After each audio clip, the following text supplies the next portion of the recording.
ایک ٹرینڈ چلا ہے پچھلے کچھ وقت سے کہ کچھ لوگ ہر بات کو قرآن و حدیث سے ثابت کرنے کی بات کرتے ہیں اور کہتے ہیں کہ ہم وہ کام کرتے ہیں جو قرآن و حدیث سے ثابت ہو،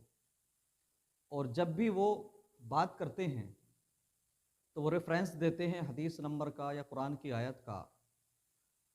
امت مسلمہ میں ایک بڑا طبقہ ایسا ہے جو علم سے دور ہے، دینی تعلیم سے دور ہے۔ ایک بڑا حصہ امت مسلمہ کا کالجز اور یونیورسٹیز سے وابستہ ہے۔ تو ان لوگوں کو کیا لگتا ہے کہ یہ جو ریفرنس کی بات کرتا ہے بندہ، قرآن اور حدیث کی دلیل کی بات کرتا ہے کہ فلاں حدیث نمبر سے یہ ثابت ہے، فلاں آیت نمبر سے یہ ثابت ہے، تو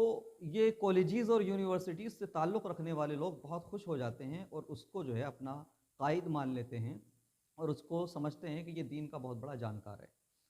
حالانکہ وہ خود لا علم ہیں، خود ان کے پاس صلاحیت نہیں، ان کے پاس علم نہیں۔ اس وجہ سے وہ یہ جان نہیں پاتے کہ سامنے والے نے جو حدیث کا ریفرنس دیا ہے، آیا کہ اس حدیث سے یہ بات ثابت ہوتی بھی ہے یا نہیں، جو اس نے ریفرنس دیا ہے،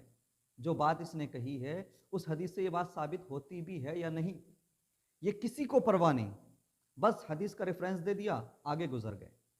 ایسے ہی لوگوں میں ایک نام بڑا مشہور ہوا ہے، کہتے ہیں کہ اگر بدنام ہوں گے تو کیا نام نہ ہوگا۔ اسی طریقے پر عمل کرتے ہوئے جس کو آج لوگ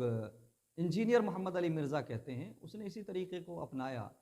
اور ساری دنیا کے علماء کو اور قائدین کو غلط ثابت کرنا اس نے شروع کر دیا، سب کی مخالفت، سب کو برا بھلا کہنا اس نے شروع کیا۔ اس نے اس ٹرینڈ کا بھرپور طریقے سے فائدہ اٹھایا۔ اس نے دیکھا کہ ہماری نیو جنریشن کے اندر ایک چیز پنپ رہی ہے، وہ چیز یہ ہے کہ آج کل ہر چیز کے لیے حدیث کا اور قرآن کی آیت کا ریفرنس مانگا جاتا ہے۔ تو اس نے اسی چیز کو بھانپتے ہوئے، نیو جنریشن کے اس انداز کو جانتے ہوئے، اس رویے کو پہچانتے ہوئے، اس نے اس ٹرینڈ کا فائدہ اٹھایا اور وہ ہر بات میں حدیث یا قرآن کی آیت کا ریفرنس دے کے آگے گزر جاتا ہے، جبکہ 50% سے زائد باتیں اس کی ایسی ہوتی ہیں جو وہ حدیث کا ریفرنس دیتا ہے، وہ در حقیقت وہ بات اس حدیث سے ثابت ہی نہیں ہوتی۔ قرآن کی آیات کا وہ ریفرنس دے کے گزر گیا، احادیث کا ریفرنس دے کے گزر گیا، لیکن ہمارے جو اسٹوڈنٹس ہیں، یونیورسٹیز کالجز سے وابستہ ہیں، ان کے پاس اتنا علم نہیں کہ وہ سمجھ سکیں کہ اس نے جو یہ حوالہ دیا ہے، جو ریفرنس دیا ہے، یہ واقعی صحیح بھی ہے یا نہیں، اس حدیث سے یہ بات ثابت ہوتی بھی ہے یا نہیں۔ کسی کو کوئی پرواہ نہیں، بس ایک ٹرینڈ چلا ہے، صاحب حدیث کا ریفرنس دے دیا، ارے بڑے قابل ہیں، بڑے پہنچے ہوئے ہیں، بڑے ٹیلنٹڈ ہیں، بڑے قابل ہیں۔ ایسا نہیں ہے میرے مسلمان بزرگوں، ساتھیوں اور بالخصوص نوجوانوں، آپ غلط فہمی کا شکار ہو رہے ہیں۔ دیکھیے، کبھی بھی علم والے اور لا علم برابر نہیں ہو سکتے، یہ کوئی اور نہیں، قرآن کہہ رہا ہے۔ انجینئر محمد علی مرزا آپ ہی لوگوں میں سے نکلا ہوا ایک فرد ہے۔ بہت سارے لوگ آج ایسے ہیں جو چاہتے ہیں کہ دین وہ اپنی طبیعت کے مطابق فالو کریں، اپنی طبیعت کے حساب سے اسلام کو فالو کریں، جو مسائل ہوں، جو عقائد ہوں، جو نظریات ہوں، وہ ان کی طبیعت کے مطابق ہو، اور وہ آسانی چاہتے ہیں، بہت ساری چیزوں کو وہ خارج کرنا چاہتے ہیں، ان کا دل گواہی نہیں دیتا، وہ اپنی طبیعت کے مطابق دین چاہتے ہیں۔ تو اسی طبیعت کو، اسی چیز کو محمد علی مرزا نے آج کل کے نوجوانوں کے اندر بھرنے کی کوشش کی ہے کہ دین دیکھو وہ دین نہیں ہے، دیکھو وہ دین نہیں ہے جو علماء اکرام تمہیں سکھا رہے ہیں، دین وہ ہے جو میں تمہیں سکھا رہا ہوں، سمجھے؟ تو میں سمجھتا ہوں کہ محمد علی مرزا جو ہے یہ ایک ایسا شخص ہے، یہ حقیقت ہے۔ جتنے لاکھوں اس کے اسٹوڈنٹس ہیں، اور یہ دعویٰ کرتا ہے، بڑا ناز کرتا ہے کہ اتنے سننے والے ہیں، اتنے دیکھنے والے ہیں، کوئی بھی اس کا اسٹوڈنٹ جائے اور اسے بنا بتائے کوئی حدیث کی کتاب لے جائے اور بنا اعراب والی حدیث اس کے سامنے رکھ دے، یہ دعوے کے ساتھ میں کہہ رہا ہوں، یہ حدیث کی 2 سطریں بھی، متن کی 2 سطریں بھی بنا اعراب کے نہیں پڑھ سکتا، یہ اتنا بڑا جاہل ہے۔ لیکن ہمارے نوجوان نہیں سمجھتے اس چیز کو، ہمارے نوجوان سمجھتے ہیں کہ نہیں جی یہ تو ریفرنس دیتا ہے، بعد بعد میں حوالہ دیتا ہے، بعد بعد میں دلیل دیتا ہے، قرآن کی آیت کوٹ کرتا ہے، حدیث کوٹ کرتا ہے، تو یہ تو صحیح ہے۔ ایسا نہیں ہے، وہ ڈنڈی مارتا ہے، وہ اس ٹرینڈ کا فائدہ اٹھا رہا ہے کہ بس قرآن کو ہاتھ میں اٹھایا، حدیث کی کتاب کو ہاتھ میں اٹھایا اور کہہ دیا صاحب فلاں حدیث نمبر ہے، فلاں قرآن کی آیت ہے۔ بھئی یہ حوالہ نہیں ہوتا ہے۔ اگر آپ کے پاس علم ہوتا تو آپ کو سمجھ آتا کہ وہ جو حوالے دے رہا ہے وہ صحیح بھی ہے یا نہیں۔ اس حدیث سے وہ بات صحیح بھی ہو رہی ہے، ثابت بھی ہو رہی ہے، نہیں ہو رہی ہے؟ اللہ اکبر۔ تو بہرحال کہنے کا مطلب یہ ہے، کہنے کا مقصد یہ ہے کہ اس نے اس وقت سوشل میڈیا پر گند پھیلایا ہوا ہے، علماء اکرام کی بے عزتی کرنا، انسلٹ کرنا، یہ اس کا شیوا ہے، اس کا محبوب عمل ہے۔ اللہ اکبر۔ اب ایک چیز آئی ہے، اس نے جوش جوش میں یہ کہا تھا کہ چلو میں مناظرہ کرنے کے لیے قیامت تک کے لیے تیار ہوں، حالانکہ جتنا وقت آدمی کے پاس ہو کہ بھئی 10-20 سال جیوں گا یا جب تک میری زندگی ہے تب تک کے لیے میرا چیلنج ہے، میں مناظرہ کرنے کے لیے تیار ہوں۔ اس نے قیامت تک کے لیے چیلنج دیا، شاید کہ وہ غلط فہمی کا شکار ہو گیا کہ وہ قیامت تک زندہ رہے گا، سمجھے؟ اس نے چیلنج دیا کہ میں کسی بھی عالم کے ساتھ، بڑے سے بڑے عالم کے ساتھ بیٹھنے کے تیار ہوں، بیٹھنے کے لیے تیار ہوں، اور اس نے کہا کہ قبروں سے نکال کر میرے سامنے لاؤ۔ اللہ اکبر۔ اب علماء کرام نے اس پر جو ہے رد عمل ظاہر کیا، اور مفتی حنیف قریشی ہیں، مناظر ہیں، جماعت اہل سنت سے ان کا تعلق ہے، مفتی راشد محمود رضوی، بہت قابل شخصیت ہیں اور بہت ہی بہترین زبردست مناظر ہیں۔ انہوں نے کہا کہ ٹھیک ہے، ہم تم سے بات کرنے کے لیے تیار ہیں۔ ایک بندہ جو بیچ میں یوٹیوبر تھا، شاید اس کا نام غلام ربانی ہے، یہ جو بھی ہے، اس نے یہ کہا تھا کہ بھئی علماء اکرام تو انجینئر صاحب کے سامنے بیٹھنا نہیں چاہتے، ورنہ انجینئر صاحب تو اتنے قابل ہیں کہ وہ کسی سے ہی مناظرہ کر لیں گے۔ جب یہ بات آئی تو علماء اکرام نے اعلان کر دیا ہم بیٹھنے کے لیے تیار ہیں۔ ڈیٹ فکس ہو گئی 26 نومبر، آنے والی جو ڈیٹ ہے 26، 2 دن باقی ہیں، تو یہ ڈیٹ فکس ہو گئی اور اعلان کر دیا گیا۔ مفتی حنیف قریشی نے بھی کہا کہ میں مناظرے کے لیے تیار ہوں، مفتی راشد محمود رضوی نے بھی کہا کہ میں مناظرے کے لیے تیار ہوں، ڈاکٹر محمد اشرف آصف جلالی صاحب کے شاگردوں میں بڑے بڑے زبردست عالم ہیں، انہوں نے بھی کہا کہ ہم مناظرے کے لیے تیار ہیں۔ لیکن اب مناظرے کا جب وقت قریب آیا ہے تو وہ ساری دنیا کے علماء کو چیلنج کرنے والا جاہل انجینئر محمد علی مرزا راہ فرار اختیار کر رہا ہے، اور کہہ رہا ہے کہ صاحب میں ایسے کس سے مناظرہ کروں گا؟ مفتی منیب الرحمان جو مفتی اعظم پاکستان ہے ان کو میرے سامنے بٹھاؤ، یا مفتی تقی عثمانی کو بٹھاؤ، میں چھوٹوں سے نہیں کروں گا، بڑوں سے مناظرہ کروں گا۔ تو یہ وہ چیز ہے جسے مارنا نہیں ہوتا ہے، وہ بانس اٹھایا کرتا ہے، مارنے والا تو ہاتھ سے بھی مار دیتا ہے، اور جسے مارنا نہیں ہوتا ہے وہ بانس اٹھایا کرتا ہے، یہ کہاوت ہے۔ وہی چیز یہ مرزا کر رہا ہے، اسے پتہ ہے کہ مفتی منیب الرحمان جیسی شخصیت، وہ ایک عظیم انسان ہے اور وہ سنجیدہ آدمی ہے اور اتنے بڑے قابل آدمی ہیں کہ اس چھچورے کے ساتھ کیا بیٹھیں گے، تو اس نے اسی چیز کا فائدہ اٹھاتے ہوئے کہا کہ مفتی منیب الرحمان صاحب سے میرا مناظرہ کرواؤ، سمجھے؟ نہ مفتی منیب الرحمان صاحب سے بیٹھنے کا موقع ملے گا اور میری جو ہے عزت بچی کی بچی رہ جائے گی، عزت بنی رہ جائے گی، اور یہ کہتا ہے میں چھوٹوں سے کیوں کروں گا صاحب؟ ارے بھائی یہ تو میدان طے کرے گا کہ کون چھوٹا ہے کون بڑا۔ اردو ٹھیک سے نہ پڑھنے والے جاہل آدمی مفتی حنیف قریشی یا مفتی راشد محمود رضوی، مفتی راشد محمود رضوی تو وہ شخصیت ہے، وہ قابل آدمی ہے کہ ہم جانتے ہیں کہ تجھے آج کل وہ خواب میں بھی وہی نظر آ رہے ہیں،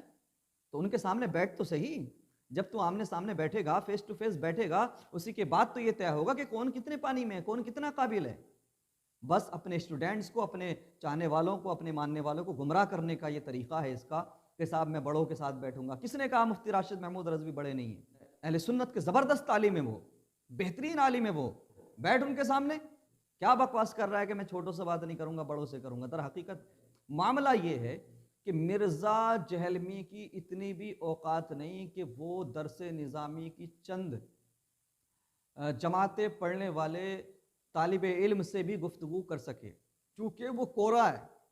وہ علم سے بالکل خالی ہے، سمجھ رہے ہیں آپ؟ اس نے اپنے عقلی گھوڑے دوڑائے ہیں، اس نے دین کے اندر خرابی پیدا کرنے کی کوشش کی ہے، اپنی مرضی کے مطابق، اپنی طبیعت کے مطابق احادیث کا مطلب بیان کیا ہے، اپنی طبیعت کے مطابق اس نے جو ہے روایتیں بیان کی ہیں، احادیث کا جو اس کا مطلب اس کو سمجھ میں آیا، جو اس کا دل چاہا اس نے بیان کر دیا۔ اللہ اکبر۔ ہم تو اس کے چاہنے والوں سے کہیں گے کہ بھئی 26 نومبر آ رہی ہے، آنے والی ہے، ذرا لاؤ اس کو بل سے نکال کر۔ پچھلے دنوں میں ایک دیوبندی عالم ہیں طارق مسعود، وہ بھی گئے تھے اس کے شہر میں، تو وہ بھی تقریباً 24 یا 48 گھنٹے رہے، ان کے سامنے بھی یہ نہیں آیا مناظرہ کرنے کے لیے۔ اللہ اکبر۔ اور آج پھر یہ میدان سے بھاگ رہا ہے۔ اگر مرزا جہلمی قابل آدمی ہے اس کے اسٹوڈنٹس کے مطابق، ہم تو جانتے ہیں وہ کتنے پانی میں، وہ صرف گمراہ کر رہا ہے، مس گائیڈ کر رہا ہے اپنے سننے والوں کو، اپنے دیکھنے والوں کو وہ مس گائیڈ کر رہا ہے، وہ ایک یوٹیوبر ہے، اس کے علاوہ کچھ نہیں ہے۔ اس نے یہ طریقہ نکالا، ایک دو طریقے ہوتے ہیں کامیابی کے، ایک تو طریقہ وہ ہوتا ہے جو بہت محنت کرنا پڑتی ہے، بہت سنگرش کرنا پڑتا ہے، بہت جد و جہد کرنا پڑتی ہے، تب جا کے منزل ملتی ہے، وہ سیدھا راستہ ہوتا ہے۔ ایک دوسرا شارٹ کٹ ہوتا ہے، سمجھے، کہ جس میں جلدی کامیابی ملتی ہے، بظاہر وہ کامیابی ہوتی ہے لیکن وہ ضلالت کا توق ہوتا ہے۔ اس نے وہ دوسرا والا طریقہ نکالا ہے کہ علماء کرام کی برائی کرو، علماء کرام کو برا کہو، اور جماعت اہل سنت سے وابستہ لوگوں کی برائی کرو، احادیث کا اپنی مرضی کے مطابق ترجمہ کرو، مطلب نکالو، اور ہر کسی کو غلط ثابت کرو، خود کو صحیح کہو۔ بس اس طریقے سے اس نے شارٹ کٹ اپنایا کامیاب ہونے کے لیے، چند پیسے کمانے کے لیے، یہ شارٹ کٹ اپنایا ہے اس نے، سمجھے، ورنہ یہ حقیقت ہے۔ علم جیسی چیز جو ہوتی ہے نا، علم جس کو کہتے ہیں نا، یہ اس سے بالکل کوڑا ہے، اسے نہیں پتا کہ علم کی عین کیا ہوتی ہے۔ حقیقت ہے یہ، میں دعوے کے ساتھ پھر سے ریپیٹ کر رہا ہوں، اگر بغیر اعراب کے اس کے سامنے کوئی حدیث رکھ دی جائے تو حدیث کی متن کا حدیث کی متن اگر اس کے سامنے ہو تو ایک سطر بھی، ایک لائن بھی یہ نہیں پڑھ سکتا۔ یہ جاہلوں کا سردار ہے، یہ وقت کا دجال ہے۔ اس کے اسٹوڈنٹس اس کو پہچانیں، اس کو سننے والے اپنا ایمان خراب نہ کریں، اپنے ضمیر کو جگانے کی کوشش کریں، اپنے عقائد کی حفاظت کریں، ایسے زندیق اور خبیث آدمی کو سن کر کے اپنا وقت اور اپنا ایمان ضائع نہ ہونے دیں۔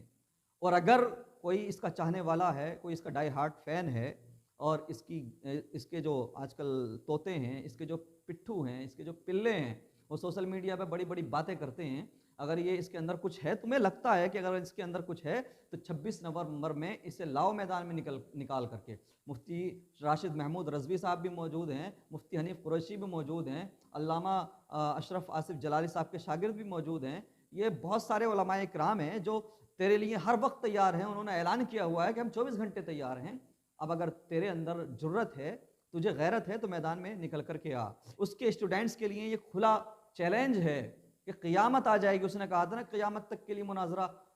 کا میں چیلنج دیتا ہوں کہ میں کسی سے ہی بات کرنے تیار ہوں، قبروں میں سے نکال کے اپنے بزرگوں کو لیو۔ اب میں کہتا ہوں یہ قیامت تک کے لیے اس کے اسٹوڈنٹس کو چیلنج دے رہا ہوں، اسی کی زبان میں، سمجھے، اسی کی زبان میں، ورنہ قیامت تک تو نہ وہ رہے گا نہ ہم رہیں گے۔ لیکن میں کہہ دوں کہ جب تک وہ زندہ ہے،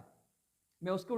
کے اسٹوڈنٹس کو یہ بتانا چاہتا ہوں، وہ مر جائے گا، گردن دے دے گا، اپنی زندگی ختم کر لے گا، اپنی تلوار سے خود کو سونت لے گا، خود کو قتل کر لے گا، لیکن مناظرے میں نہیں بیٹھے گا۔ اس کی اوقات ہی نہیں ہے اتنی، اس کی حیثیت ہی نہیں ہے اتنی۔ اس بات کو نوٹ کر لو،